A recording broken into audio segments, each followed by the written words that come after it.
Salut Hervé.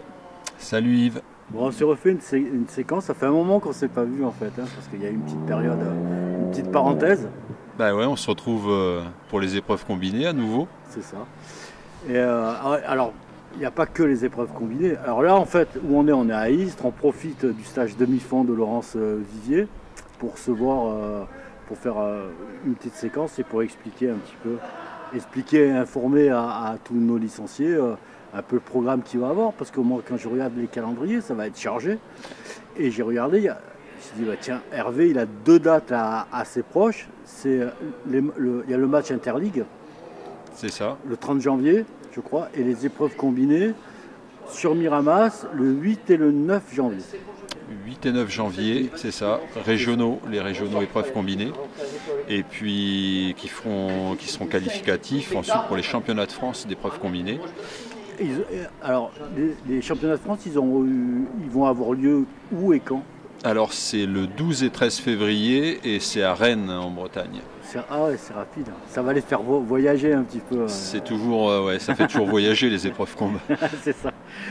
Et en fait, on retrouve sur le format qu'on avait eu à Cannes, hein, si je me souviens bien, là, les épreuves combinées le 8 et le 9, un peu le format à Cannes, 150-200 athlètes. C'est ça, à peu près, environ 120, on va dire 120 athlètes. Et puis un format un petit peu différent, parce qu'en salle, on n'est plus sur du décathlon et de l'heptathlon, mais on est sur de l'heptathlon, donc hepta 7 épreuves pour les garçons, et pentathlon pour les filles, 5 épreuves. Il faut que je réapprenne, alors il va falloir que je vais m'y remettre. Et qu'est-ce qui change par rapport à la salle? Alors ça, effectivement, le nombre d'épreuves, il y a le nombre d'épreuves qui change. Mais est-ce qu'il y a autre chose qui change? Les préparations? Alors les distances sont un petit peu différentes, ouais. Le sprint est plus court. Sprint et haie, voilà, c'est des distances qui sont un petit peu plus courtes. Et puis après les autres épreuves, c'est à peu près la même chose, mais chez les garçons et les filles, on lance un petit peu moins. Les lancers longs, hein, en salle, on les fait pas. Donc c'est une préparation qui est un petit peu différente, voilà, qui se marie bien l'hiver avec les conditions hivernales, disons. Et voilà, donc on va retrouver à peu près les mêmes athlètes qu'on a déjà croisés à Cannes. Voilà. Et là, ils savent que, c'est quoi, 3 semaines après, ils partent sur le championnat de France, c'est en février, janvier, ouais, un mois et demi après, quoi. Il y a environ un mois de délai, donc pour envisager ensuite de se préparer pour les France, parce qu'on en a certains, comme à Cannes, qui vont être là pour viser des médailles. T'as des noms là, il y a des attentes, il y en a certains qu'on risque de retrouver un peu. En principe, on les a. La pression un peu. Maintenant, on les attend forcément. Hein. Ils ont déjà récolté des médailles l'été, et pour certains dans des catégories plus jeunes. Donc, on a par exemple Maxime Moitié-Charnois qui a déjà collecté son petit lot en cadet et puis qui déboule en junior. Donc, et il est déjà bien situé. Alors pour l'instant, c'est un petit peu les phases préliminaires, on va dire, parce qu'on a juste eu les départementaux. Donc suite aux départementaux, il est déjà bien classé. C'est un petit peu tôt pour faire des plans sur la comète au niveau national, mais on l'attend, bien évidemment. Tu as des indicateurs un peu à travers les entraîneurs sur la comment ils se préparent et quelles sont leurs motivations sur ce prochain rendez-vous, qui va être important pour eux, parce qu'en fait, ils vont faire les régionaux, il y en a qui vont faire les France, et ça met au diapason un petit peu leur année 2022 sur les épreuves combinées là-dessus. C'est ça. Alors en principe, ceux comme Maxime qui marchent fort, ils sont quasiment aussi bons en hiver qu'en été, hein, donc ils ont les mêmes objectifs, on va dire. Et puis la préparation, elle est plus ou moins donc, voilà, en fonction de ce qu'on a dit tout à l'heure, des petites adaptations en fonction des épreuves. Donc on a donc chez les juniors aussi Noah Bousquet, Gaëtan Petit, qui eux aussi ont déjà récolté des médailles par le passé. C'était sur les championnats de France à Aubagne. On a aussi un autre Martégal qui lui est chez les seniors, qui pour l'instant est bien classé au bilan, c'est Théo Rouet. Et puis on a un nouveau venu dont on attend beaucoup aussi, qui est arrivé cette année sur le club de Martigues, qui s'appelle Thomas Martinez, et qui pour l'instant a fait une grosse perf en cadet. Alors lui, c'est même pas un vrai spécialiste épreuve combinée, c'est un vrai sauteur. Seulement l'hiver, étant donné qu'il y a moins de lancers, il peut jouer sa carte, là-dessus, ouais. Voilà, sans être obligé d'être aussi un excellent lanceur, ce qui pour l'instant lui ne l'intéresse pas vraiment. Alors moi je me suis posé la question, le championnat il est de suite en début d'année, là, le 8 et le 9. Les gamins. Est-ce qu'ils ont fait des excès à Noël, c'est ça? Ah oui, c'est pas les excès. Je pensais pas aux excès, mais je me disais qu'ils étaient en vacances scolaires. Après, il y a les repas de famille, il y a la famille, il y a tout ça. Ils vont peut-être se sortir la tête de la compétition là. Il va falloir qu'ils s'y replongent complètement dedans tout début janvier.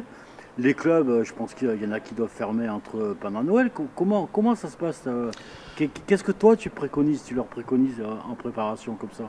Alors, moi, ce que je préconise, c'est surtout ce que leur entraîneur leur préconise, aussi, qui est important, mais il n'y a pas de grosse coupure. Hein. On ne peut pas se permettre d'avoir vraiment une coupure de 15 jours, on va dire.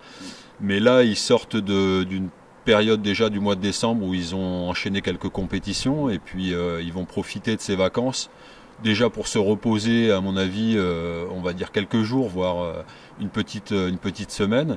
Mais ils vont très vite reprendre le travail pour, comme on l'a dit, pas laisser retomber tout ce qui est lié à la préparation qu'ils ont fait auparavant. Donc, sans dire qu'ils continuent à s'entraîner tous les jours, ils vont pas beaucoup se reposer. Ils vont pas tomber les baskets, hein, elles seront à côté d'eux. Hein, elles seront à côté du sapin et effectivement, assez vite après les réveillons, ils vont se remettre à travailler, ouais, parce que ça arrive assez vite.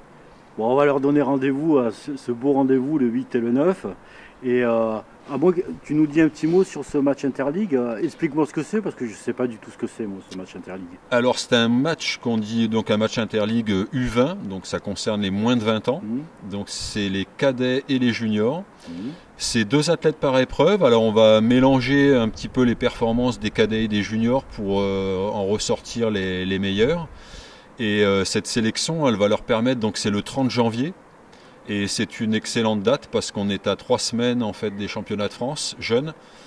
Donc ça va être une répétition, une occasion de se confronter aux tout meilleurs athlètes.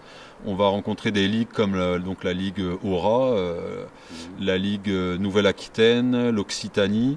Et donc ça va être de la concurrence, ça va être un niveau un petit peu plus élevé que les régionaux. Et ça va vraiment être une répétition très importante pour ceux qui visent des performances. Ouais. Et en fait, quand sur ces matchs interligues, on avait eu, on va le rappeler, la Coupe de France qu'on avait eue.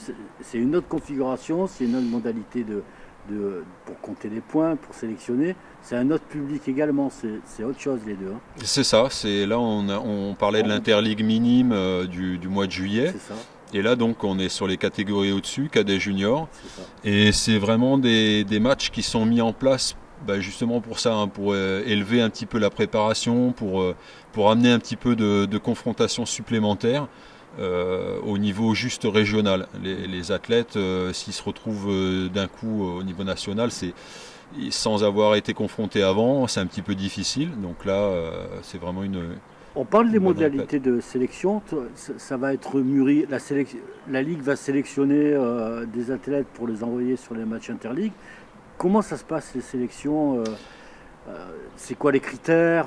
Donc là, les critères, ça sera vraiment les performances au bilan, donc les performances qui sont réalisées durant la saison hivernale et qui va faire qu'on va vraiment prendre un petit peu le haut du panier, hein, on va prendre les tout meilleurs en cadet et en junior. Donc c'est vraiment une sélection sur les performances réalisées au bilan et sur toutes les disciplines de la piste, de la salle.